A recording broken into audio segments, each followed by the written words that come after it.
Hello and welcome to I almost forgot what the show is called. And welcome to another fun-filled edition of Adam's Music Box. So there'll be plenty more Joe Biden moments to come. But today I want to talk about something that's very taboo in music. Not the sex, the drugs, or the rock and roll, but this term soft rock. Now, this term signifies music that in many cases was some of the best-selling music of the 70s and 80s, stuff that was all over the radio, all over television when music was on that thing called television, sold lots of units. But the term has always been met with some sort of derision, because rock, by definition, is supposed to be loud and rebellious.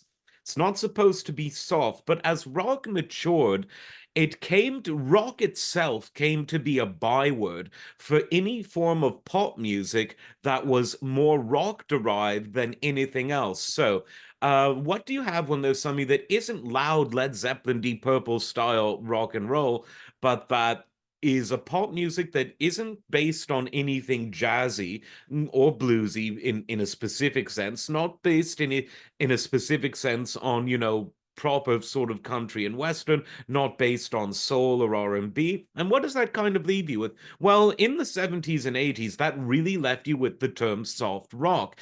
And I mean, a lot of these bands were very innovative. Seals and Crofts borrowed loads from jazz. I would argue that they were a folk jazz country fusion band.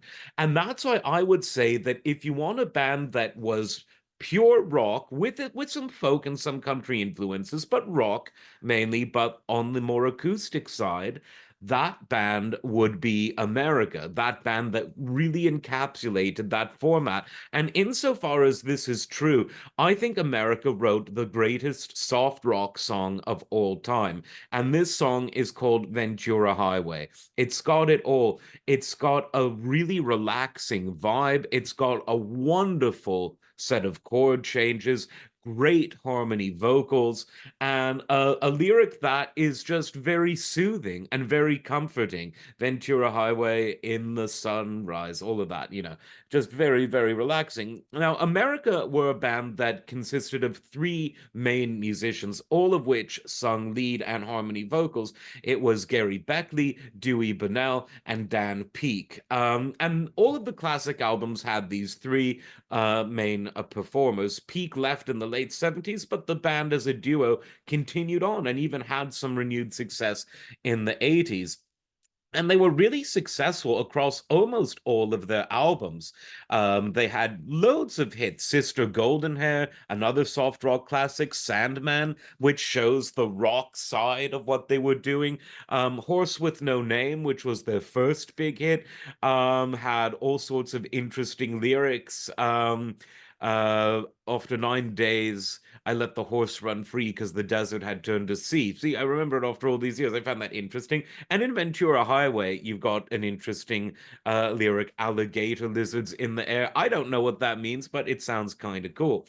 But if you were to class any band justly as soft rock, because Seals and Crofts, I think, were a bit different. Others were different.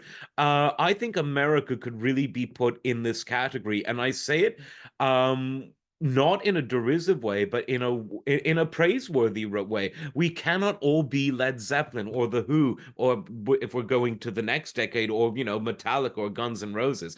There can be things that are allowed to be in the wider rock family, that don't have to be strictly singer-songwriter based, and don't need to be Led Zeppelin. They can be something in between. And that's what bands like America were all about. And I actually think that this kind of genre actually paved the way for another genre I like a lot and have been talking about, which is yacht rock, which is essentially very jazzy influenced music, but that's played in the sort of sonic style of soft rock. And that was a genre that by the end of the 70s was huge. And I think that just as yacht rock owed a lot to jazz, and jazz fusion in particular, it owed an equal amount of money to the early 70s soft rock bands, America being one of the greatest examples of this. So, Hats off to America, a band named after a place, just as good as Boston, Chicago, and all of those other place bands. And there are plenty. Like, subscribe, and we will see you next time.